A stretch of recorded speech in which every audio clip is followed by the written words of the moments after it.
This is Law and Wit, episode 19, Legalize Your E-Commerce Gig in 6 Steps. Welcome to Law and Wit, Creative Counsel for Entrepreneurs. I'm your host, Brittany Ratelle, mother of 4, entrepreneur, nap-time lawyer, and attorney for creative entrepreneurs. I'm here to share inspiration and action so that you can tackle your business blocks and confidently own your business in every sense of the word. Thank you so much for being here. Hey guys, and welcome back. Sorry, I think apologies are in order because it's been a while. I took a little break during the summer. I'll blame, summer and pool and vacation and camping and traveling and all of that other stuff. And I hope you got to take a break too with your loved ones. And just remember what's important for this world, why we do what we do in our businesses and our gigs and our hustles, so that we can spend time with the people we love. And anyway, I was definitely reminded of that and taking a break for the last few weeks, and I hope you were too. But I'm back, and guess who's back? Back again. That's my phone going off. We're going to turn that off. But we're back, and I want to talk about some important things and move things forward because I love talking about this stuff with you guys, and I love your enthusiasm. I love your sharing this content with other people. It really warms my heart when I see new reviews, when I see you guys screenshotting that you're listening, that you're sharing with other people who might find this stuff useful. It really, really means the world to someone like me, who's just a one-woman shop, who's up late at night in her really messy office with a microphone. So that's the vignette for you, and just to let you know, it all means a lot to me that the sharing is caring. So thank you so much for that. Okay, I do have to give my little disclaimer that while I'm an attorney licensed in Utah, I'm not your attorney unless you want me to be. So anything we talk about today is just for educational purposes only. Okay, if you have any questions, please talk to a licensed attorney in your jurisdiction. Okay, I want to introduce a new segment because I can. Because frankly, I feel a little bit like Adam Sandler in The Wedding Singer, where he's like, because I'm the one holding the microphone and I get to do whatever I want. And it's true. True story. I am the one with the microphone, so I get to decide. And what I want to do is a segment on books because I love books. I love reading. And I like to read real books. I read books on my Kindle, and I like to listen to books. So I am no discriminator. I like books in all their different forms. But I wanted to talk about the last couple of books that I read that I wanted to share. And keep in mind that my tastes are very varied. But anyway, it's something I love, and I love talking about with other people. So I want to introduce that and have that be a part of this. So the very most recent book I just finished was Educated by Tara Westover. And this is an amazing book. I think it's, rocketed up to be a bestseller. But it's all about a girl who was raised in a very small town, rural Idaho, southeastern Idaho, in a very strict, I would say like Mormon fundamentalist religion by, prepper parents who are anti-school, anti-government, anti-doctors. And anyway, it's her memoirs and journey of dealing with that lifestyle, that upbringing, and then how she comes to be educated in coming to college and even pursuing a PhD. And anyway, it's the writing in it, the storytelling is really incredible, especially for someone who was educated in air quotes in a very non-traditional way later in life. And anyway, I really enjoyed it. I listened to it, and I thought it was a really great, interesting read. So if you haven't heard of that one, or it's not on your list, I would seriously consider that. And what's crazy is that because she ended up going to BYU, and it was very similar time frame that I was there, I kept on hearing all these similar things in her timeline, and even professors she mentioned. And anyway, I have one of my roommates got to be really good friends with her. So small world, when you hear someone in talking about their memoirs, things that you know about, buildings that you know about, and professors that you've met, and places you've been, and it always makes it a lot more compelling, I think. Okay, the other book was Girl Wash Your Face by Rachel Hollis, which, again, it's not like I'm the only person who likes this book, but just sharing is sharing, and it's good. I also listened to this one, and I really loved it. I thought, not that I had, low expectations, but I just went in oh, it's going to be like a girl rah-rah book. Awesome. I love that. And again, I thought she did a really good job of telling the stories, of weaving in things from her past, and then the lessons learned from it. She's had some really ups and downs and windy road from her relationship and, the romantic comedy that wasn't, that, just leaves you gasping in terms of the end, in terms of her parenting journey and being thrown into the foster system and then losing her children and what that was like. And it reminded me of so much of what I've seen when I've done Guardian Ad Litem work. So I'm familiar with some of that pain and hurt and frustration at working in child welfare and working with child welfare professionals and in broken systems, which unfortunately make up a lot of the child welfare systems around the U.S. So anyway, but overall positive and boisterous and a spirit of you can overcome, you can control what you can control, you can let go of what you can't, and a really good pick-me-up, but one with teeth and meat to it, if that makes sense. So I would highly recommend that, Girl Wash Your Face. And the other one I'm reading is A Discovery of Witches, which is just a really fun fantasy book with witches and vampires. And I don't even remember where I got that recommendation, probably from Goodreads somewhere. But I'm really enjoying that. It's slow going. It's just a chapter here and a time. But just to let you know that I'm not all like highbrow stuff. I read lots of everything, and including I love fiction and young adult fiction and sci-fi and fantasy and all of that. So if you have recommendations, I'm always up for that. Go on my Instagram, comment, send me a message. I'd love to hear about book recommendations or things that you like to read or connect about that, because reading and connecting about that stuff makes me happy. I love it. Okay, so let's get into the meat of this episode. Okay, what we're talking about today is selling products online, or otherwise known as e-commerce nowadays. And, this advice applies to anyone, whether you're running your own domain, like your own hosted site under your branded name, or if you're running something like on Etsy or another, seller platform. That's obviously the most common one if you're a maker or a crafter or making, your own goods. So, and I'll point out just a few things that I know that don't quite apply on Etsy, but still good to be aware of, because I know a lot of people who maybe start out on a marketplace like Etsy, when they get to reach another tier of success, it's time for them to move over and have their own, own shop and own domain. So it's good to just keep some of this stuff in mind so that you are prepared. So with whichever camp you are fit in. Okay, the first tip is that you should probably incorporate your business, okay? And by incorporate, I mean register as an LLC, okay? Or register your business. When people talk about this, these are all terms that can be interchanged, okay? And I guess that's probably confusing that we don't have a consistent, lexicon for how to describe this, but that's really what people are saying. And I want to direct you back to episode 6. So if you haven't listened to that of Law and Wit, episode 6 goes into specific detail about if you need an LLC, and spoiler alert, you probably do. The only caveat, little asterisk that I'll put on there, that you might not need an LLC or it might not be worth it, is if you're really making a little amount of money. I'm talking like less than $600 or less than $1,000 maybe, and you live in a state with particularly high fees like California.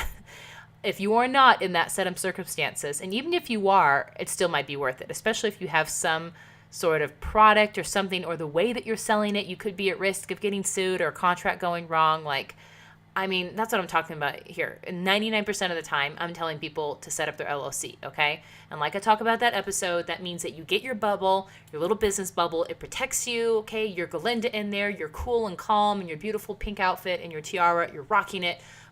Just give that girl a phone and a laptop, and now she's business Glinda. Perfect. And it just means that people, whatever goes wrong, if something goes wrong in your business, it doesn't affect you personally. It doesn't affect your personal ship. Your business ship might sink, which that's a bummer, but your personal ship of your mortgage, your home, the money that you might share with your partner, your retirement accounts, anything else that you've built up, that stuff is separate, okay? So that's why incorporating is just a really great idea. Okay, step number 2 is to clear your business name. And by this, I mean that you need to make sure that whatever you're going to name your business, your site, your domain, hopefully it all matches and it's clear, but whatever your business name is, make sure that you have the rights to that, to use that name. And you do that through doing a trademark search. So I understand that it's sometimes expensive to do that, because I really recommend that you do hire an attorney if you really want to protect your name. I know that there are other options out there and people that will try to sell you packages, online solutions in terms of, search your name or clearance, or we'll register your trademark for you. But unless there is a real human attorney who does intellectual property law, that's the kind of law that trademarks fall onto. It's called intellectual property or IP. I don't really think you can trust those services that they're really looking out for you. And if you haven't done a good search, then you simply are walking out there blindly and just hoping that nobody paintballs you. Okay. That's what you're hoping. And even worse than that, you're putting it out there, and now you're carrying money bags with you, because now you have assets you've invested under that name, and you just hope that someone doesn't tap you on the shoulder and say, hey, by the way, I've been running that business name and I already trademarked it, or it's been in use for years before you did. Whoops. Okay, big whoops, because now you have to rebrand. Now you have to redo your packaging, your graphic design, your logo, your website. Now you have to change all your handles and your domain. I mean, you see what I'm talking about? It can be a giant, giant mess. So, and here's a point to think about, is that make sure that your mark can be trademarked. And by this, I mean that if you have a really generic name for your store, if you are selling bows and you call it the Bow Shop, that's good for SEO, meaning that someone can find you, except not really, because how many bow shops are going to be? Probably a lot. But that's what we call a generic or descriptive name, because you're a shop that sells bows. You're a bow shop. So you can't protect that, because if someone wants to sell bows, how else are they going to describe it rather than a bow shop? So, but if you call your shop, Pigtails, Not Tears. Okay, I'm just making that up. That's probably not a good name. But Pigtails, No Tears, that's better. Pigtails, No Tears. Well, that's something unique and kind of in not descriptive or generic. That's kind of be something that's set apart, and that's that you could actually protect. That's something that you would then take to the trademark database. And the first step is you at least do a knockout search on your own and through the test system. If that clears, I'm not saying it's a complete green light, but it's good that you didn't have, any big, huge red ones. If you find something in there that's even close, that spells or sounds the same, or maybe has part of the words in it, then please definitely put up that flag and go talk to a trademark attorney. Okay, like me. Shameless self-promotion. Like me, please, or someone else. The great thing about trademark law is it's federal, so no matter where you are in the U.S., if you own a business outside, but you do business in the U.S. and you want U.S. trademark protection, shoot me an email or go on to my website and book a consult, brittanyratelle.com/services. I give 20-minute consults out for free, and we can talk about your trademark and what you've done, what you haven't done, what you want to do with it, and what the step and pricing will be to get that protected, okay? So I really recommend for trademarks that you get some protection, okay? And again, I have another episode to direct to you, and that's episode 10, which talks all about copyrights versus trademarks. And it goes into a little bit more detail about trademarks, about why they're important. And as you grow your business, it's just something that you need to be aware of. And if you're growing a successful brand and you put money, if you're going to drop $10,000 on a website, maybe you should take a little bit of that, just, a little coin pouch of that money, and invest that into actually protecting your business name instead of just the website. I'm not throwing shade on all my beautiful website designers, because it's important. I know that. But just something to think about in terms of where you're spending your money and how you're going to be getting returns on your branding and your asset protection. Okay? All right, number 3 step is look at the legal statements on your website. And this is well distinguished that these are not as important if you're selling on a marketplace like Etsy, because you can't collect email addresses from there, so I'm not as worried about a privacy policy. Terms of use aren't as important because you're under Etsy's terms of use, because you're on their platform. So if you're strictly on Etsy, then disregard some of this advice. But for most people, if you're running your own domain, I'm going to again direct you to another episode of mine, episode 4, which is on the legal documents that you need for your website. And the 2 ironclad, no excuses, no BS documents that you need are a privacy policy and a terms and condition, also called a terms of service or terms of use, okay? The moral of the story is terms. You want terms, okay? And this means that these 2 policies set out the rules and the regulations and just the protocol for anyone wandering across your website. What rights do they have? What rights do you have? What behavior is expected? And it's 2018, guys. You need both these policies. There are literally no conditions that I can think of where you don't need these on your website if you're selling or collecting any information, which you all are, okay?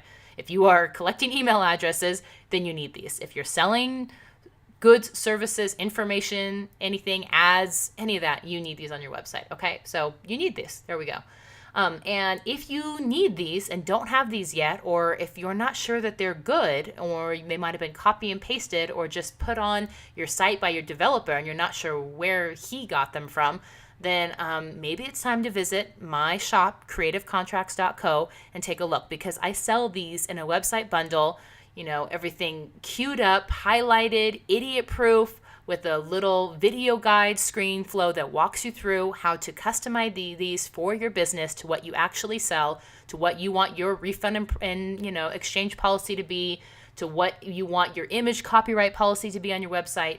All of those issues that I see, they're most common where people are not very clear on how they want their websites to be run. I walk you through all of that, and then you just copy and paste once you get it all shimmied up the way you want it to, and you put it on your website, okay? So if you want, the URL for that is creativecontracts.co, okay? And again, I will give a shout out and a little special code for you guys. So if you use the code LAWANDWIT, LAWANDWIT, then you guys get 10% off, okay? The price of that. So if you don't have those yet, and you want to treat yourself and buy yourself a little something, and what says self-care like legal documents, guys? I mean, come on, just stay with me here. Go onto the website, go onto creativecontracts.co, buy it, check it off your list, make it happen, okay? And the other thing that I want to make sure that you have for legal statements is that if you want to try to reduce your risk of chargebacks, if you guys don't know what a chargeback is, that's what happens when someone says that they need to refund or exchange something that they bought from you, and they, instead of going to you about it and to handle it, or maybe they tried and they couldn't get through, they go direct to their credit card company and they say, hey, I want you to do a chargeback. I want my money back because this product was bad, or it didn't work, or it was misadvertised, or there was fraud or something else. So, and the reason why these are a problem if you are a retailer is because not only will that money get taken from you back, but they will also, most of your payment processors will charge you an extra fee on top of that. So not only are you out the money for the product, but now you're out an extra fee. So they're a huge hassle. They're a real pain when you're at this part of e-commerce. And the rate for returns in the US is hovering around 8%. So I'm not saying that's a chargeback rate, but that's a return rate. So returns happen. People, for some reason, it's not quite what they wanted. It's just a reality. So in thinking about that and trying to prevent chargebacks and fraudulent chargebacks, which are basically people scamming you, they had no intention of ever paying you, that this is part of their deal, that they just buy products and then they go through this procedure and try to do chargebacks. To just make money off of people. It's just awful, but whatever. People, there are bad people out there. Is that things that you can do is to make sure you have a clear, flexible refund or exchange policy that should be on your website, which is why I put it in my terms of service, template that I sell on my website, to prompt you right then or there to decide what are your policies going to be. They're right there, easy for people to see. And also to provide, the other tip is to have really clear customer service, okay? So people need to have a way to get a hold of you if they have a problem with your stuff. So you need a phone or an email. You cannot hide, okay? Hiding's a bad idea. This is not hide and go seek or sardines, okay? Or peekaboo, like I play with my cute little 20-month-old. If you hide here and make it hard for people to get to you, or if you're super ironclad, like no refunds, doesn't matter. If I sold you a crappy diaper bag and it fell apart, that might be a little personal one for me because that happened to me. And I emailed the company and they're like, yeah, sorry, it's nothing we can do. And I'm like, this thing didn't even last a year. Come on. Stand behind your products, people. Let's go. Anyway, but if something like that happens, you need a way to have people contact you. And if your payment processor, if someone does a chargeback and you refute that, if you for example, if Amex is your carrier, and you go say, hey, I think this person is taking advantage. I don't think that this was a legitimate, chargeback. I have a problem with this. The first thing that Amex is going to ask you and says, what is your return policy? We want a copy of that. And we want a copy of your customer service. We want to see how it is that people can get a hold of you, because they're trying to cover their butt and explain to someone that, you shouldn't have just done an immediate chargeback because that costs banks and payment processors money. You should have talked to the company first, which is a good policy. But it's only a good policy and a realistic policy if you make it happen, okay? So make sure that you have good customer service. So do whatever you do to have to set that up.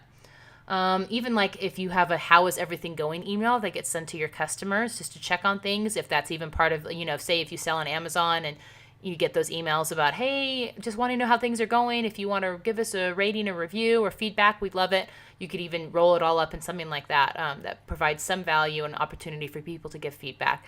Because customers that get communicated with are happy customers. Okay, that's truth across the board.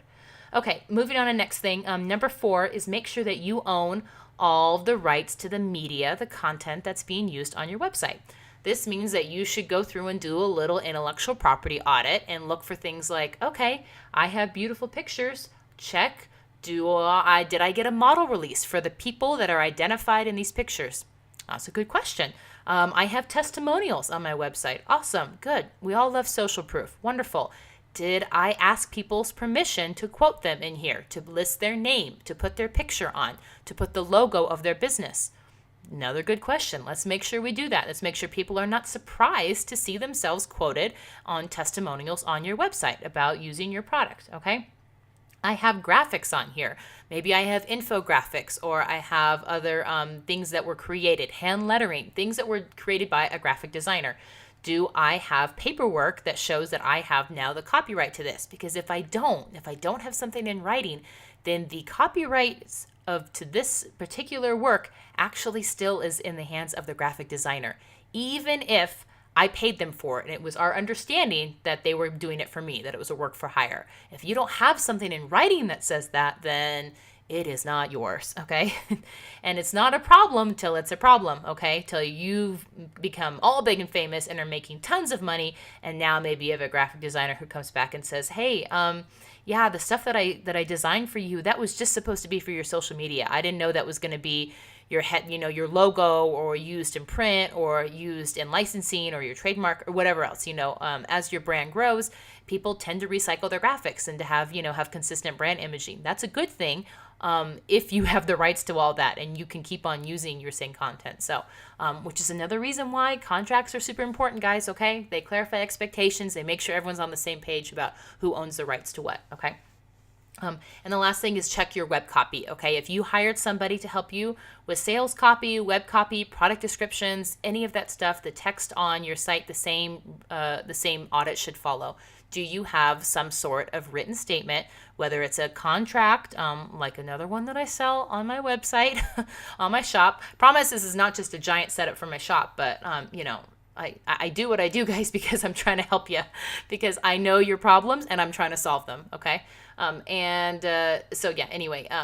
you want to have some sort of, at least transfer statement, copyright, even email if you have nothing else that makes it very clear that, hey, I was getting all the rights to this web copy, right? That when I exchanged money, this was the setup. Now I own all of this, and it's yours. And you're not going to see it repeated somewhere.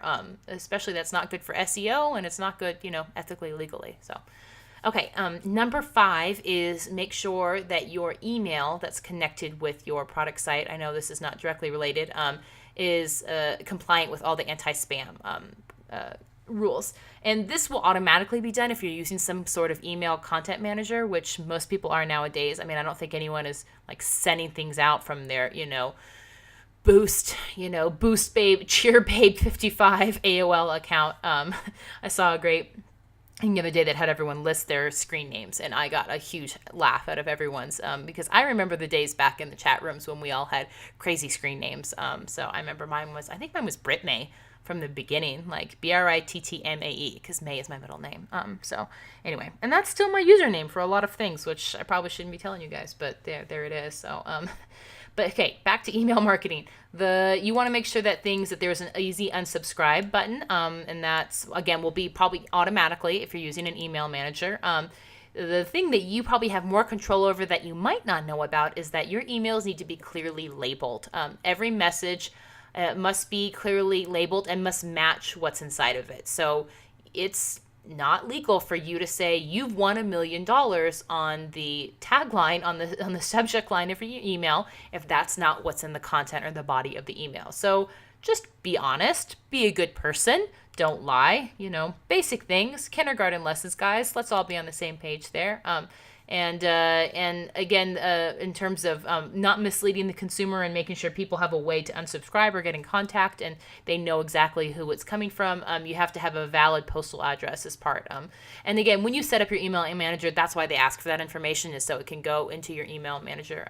But just so you're aware, those anti-spam acts are enforced, and you need to make sure that you're compliant with those as you run any kind of commercial email service that is connected to your business and your website. Okay, the last issue is product liability issues. And these do not apply evenly to everyone. I will say that these are a much bigger deal if you are in the health and wellness space. So if you are selling anything that's food, supplements, anything, that people, especially anything that people put in their body or on their body, you definitely are going to want to talk to an attorney, small business attorney, or someone who does product liability law, and talk about what you might need in terms of disclaimers, what you might need in terms of testing of your products before they're sent out and they're released into the marketplace. For example, I was just helping some clients who were doing a Kickstarter, and it was a children's product. And so we wanted to make sure that they had complied with any of the testing that they needed for a children's products. I don't know if you're aware, but if you're selling something to kids, you need to make sure that it's passed like the lead paint safety test. And there's some other tests that you have to do. You have to go through like a third-party lab, which you would think, because that's the way that valid scientific tests are done, to make sure that they comply and that they're safe to go out to kids. There is an exception under that. If your revenue for a particular set of products is under $1 million, it's $1.123 million or 7,500 units in a calendar year. So if you're a smaller maker, again, if you're running an Etsy shop or you're whatever you're selling is fitting under that, you get the small batch manufacturer exemption.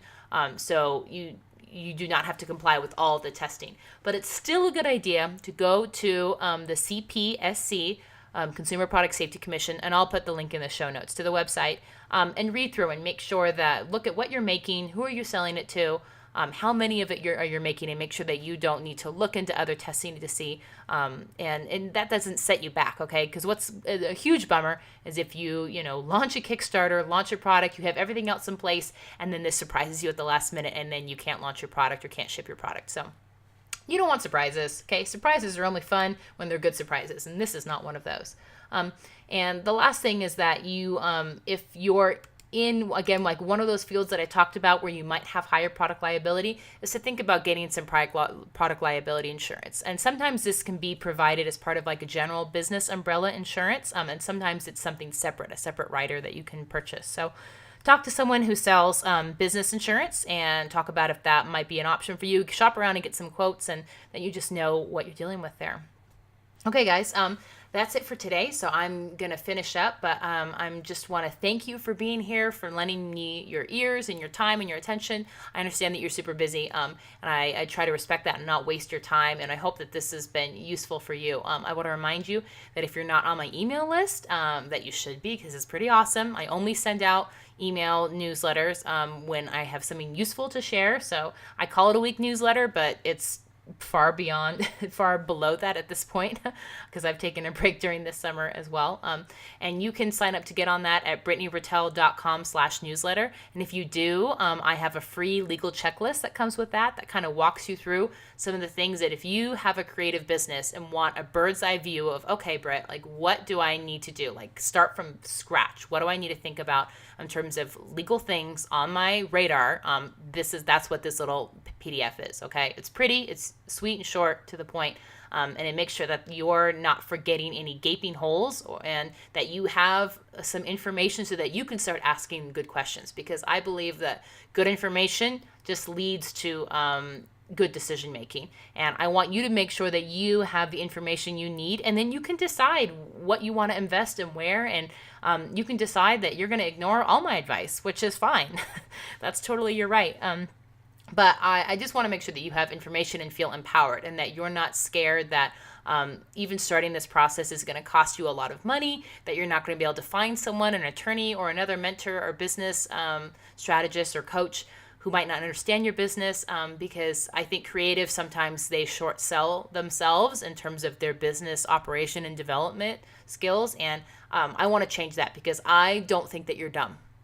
Okay, I don't believe that for a second.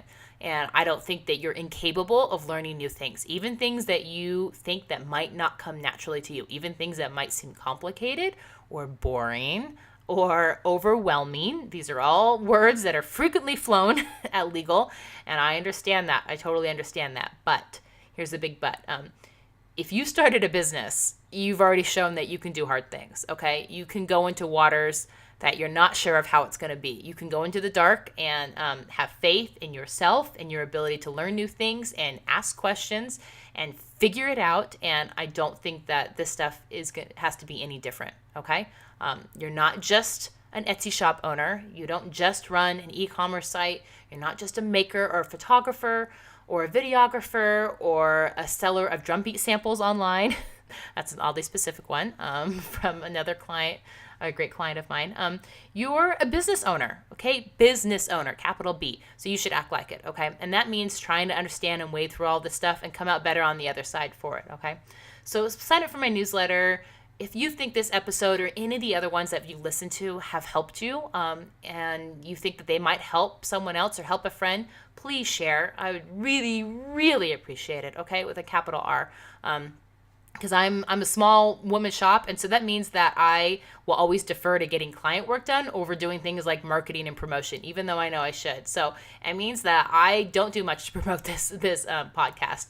Really, I put it up there and I mention it in my Instagram feed, and that's pretty much all the bandwidth I have for right now. So for this to really help who I want it to help, I need your help, okay? I need your help. And I don't ask that lightly because I don't like asking for help, but I would really appreciate it. So please share if you can, leave a review if you can, and know that I believe in you and your business, and that I'm happy that you've taken the time to explore some things that will help you be a more confident business owner, okay?